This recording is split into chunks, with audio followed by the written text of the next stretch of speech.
Hello mga mare, good morning! I'm here again, your kumare, Lily Guard, nasa Nueva Ecija, si kumare nyo mga mare, good morning!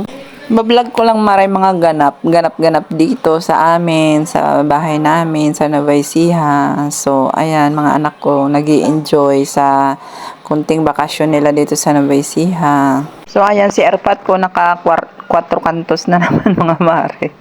Iinom na naman ng gin.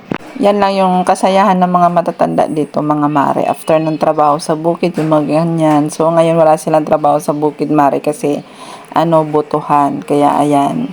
Ang naka-liquor ban dito, mga mare, pero pagkatapos ng butuhan, mare, ayan, bili na agad ng gin. Sobrang na-miss niya yung gin, mga mare. So, ayan, salo-salo kami, mga mare. Ulam namin dyan ay inihaw na hito at saka ng hinihaw na talong. So, ayan, lahat kami kumain mga mare, pati mga tita-tito namin. Diyan na kumain sa bahay namin para salo-salo kami. So, ayan mga mare, after namin kumain mga mare, naggalak-galak kami. Tapos kumuha kami ng, namitas ako ng mga sitaw mga mare para sa hapunan naman namin mamayang hapon ulam.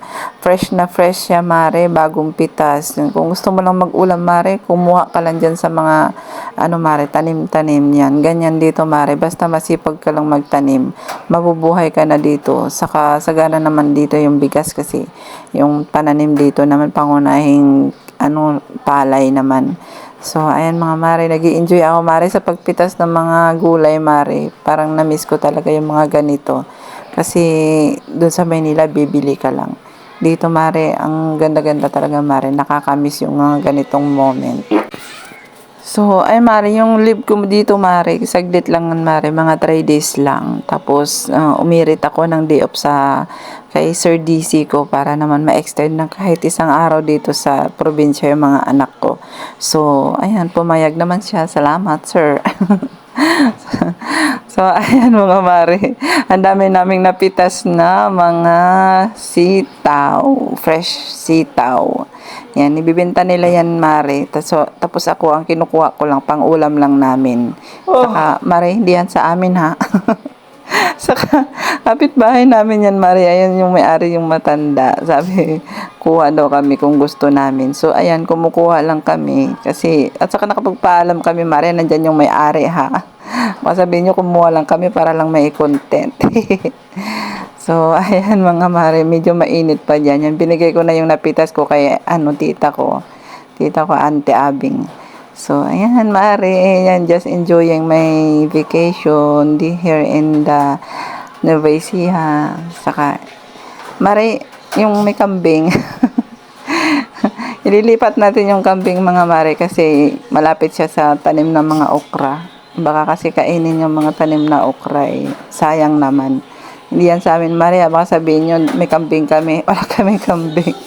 Talaga nag-i-enjoy lang ako, Mari. May lang. May magawa lang ako. So, ayan, tuwan-tuwa ako mga Mari. Kasi yung kambing, mas malakas pa sa akin. So, ayan mga Mari. Di ba, masaya ako dyan. Tuwan-tuwa nga pati pinsan ko na nakikita niya ako na masaya. Kasi para daw ako nakawala sa siyempre puro trabaho sa Maynila, kaya pagdating dito ni-enjoy ko lang mga mare. So ayan mare, gala-gala tayo mare, lakad-lakad dito sa Bukirin. Pumunta pala kami sa school mga mare para tignan yung halalan nila dito. Maayos naman mare. Saka konti lang yung mga tao doon. So ayan, pag-uwi ko mare, tulungan ko si mama, magluluto kami ng gulay. Ang bango-bango ng mga amoy ng mga gulay, mare. Fresh na fresh talaga. So, ayan. Dinengding lang, mare. Simpleng ulam lang ang aming hapunan.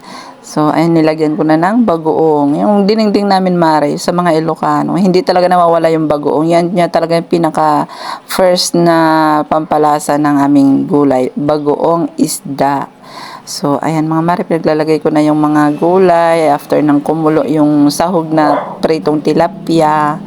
Mare, ang bango talaga mare kasi yung amoy ng, may pa dyan, bunga ng singkamas at saka ng, ba yun? Yung sigarilyas ba yun?